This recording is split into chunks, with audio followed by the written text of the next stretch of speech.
Good evening and thanks for joining us. We begin with a big dig out underway in Newfoundland tonight after that massive storm. It dumped so much snow on Friday that much of the Northeast Avalon Peninsula, including the city of St. John's, is still paralyzed.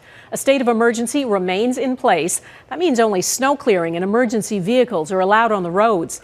People cannot get around. Grocery stores and most pharmacies are still closed, and everywhere people are digging. 450 Canadian Forces soldiers and reservists are now on the ground too, shovels in hand. The priority is getting to people who can't get out of their homes. Global News was with them as they made their way through the snow to shovel snowbound Newfoundlanders out. Ross Lord has our top story. Before they could shovel out stranded Newfoundlanders, soldiers had to dig themselves out as they set out their priorities for how best to pitch in. We will have snow removal for seniors and those in need, critical need of assistance. We will transfer people to warming centers as required, and we will also transport essential employees to their workplace. Stay to the right. There are 175 reservists from the area helping out, along with full-time soldiers, like this team from New Brunswick's Canadian Forces Base Gagetown. They wasted no time getting to work. She had a blocked door, so we're going to go and clear out as much as we can. It's a little deep. The woman inside has been stranded. I'm stuck upstairs, yeah. You're stuck upstairs. Does anybody know that you're Stuck injured? Upstairs? Yes. No. So we made sure that she didn't need any further medical attention and asked her if the only thing that she required was to clear her doorway to make sure that she could leave or family members to come in and check on her. For some, outcomes are tragic. This house in Elliston near Bonavista was destroyed by fire. The occupants escaped safely, but emergency responders were powerless to put it out. The highway going up over that ridge was completely impassable. So, of course, our fire department, our emergency measures vehicles could not reach the community of Elliston. There's still no sign of a man who went missing at the height of Friday's blizzard. 26-year-old Joshua Wall left his home in Roach's Line to walk through the woods to a friend's home. In St. John's, authorities say the state of emergency will remain in place until it's safe to lift it. Residents are being told to avoid buying gas unless they need it for plowing snow or for household emergencies. It's an emergency. We're on a fuel buy. Out of household fuel.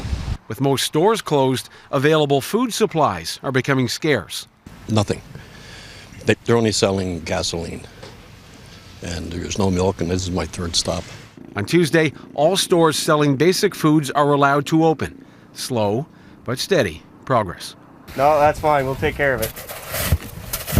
Ross Lord, Global News. The Weather Network's Chris Murphy has been covering this once-in-a-lifetime blizzard. He's in St. John's, and I spoke to him earlier. Hey, Chris, Newfoundlanders always make the best of things, I know, but this city's been paralyzed since Friday. How is the dig-out going where you are?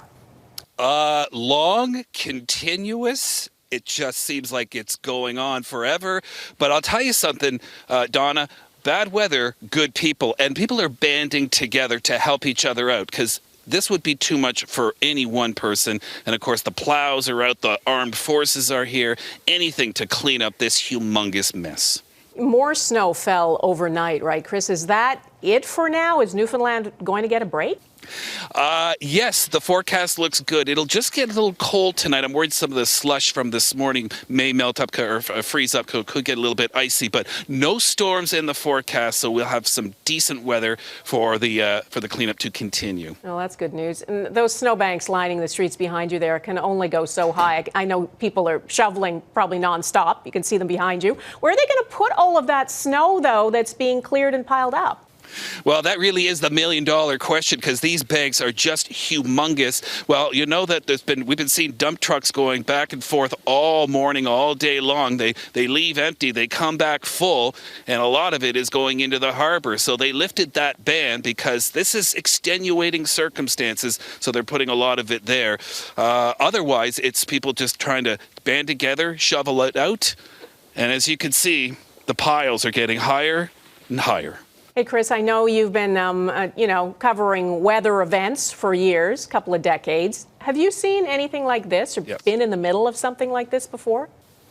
No, this is unprecedented for me. I mean, I've done floods and I've done even Hurricane Dorian in Nova Scotia, and that was something back in September. But not only have I not seen anything like this, and I'm from Toronto, but I'm talking to battle-hardened Newfoundlanders who've been here their whole lives, and almost every one of them are saying, nope, never seen anything like this. So this is one for the books, and it's certainly one I'll never forget. All right. I'm sure a lot of people there will remember it for the lifetime.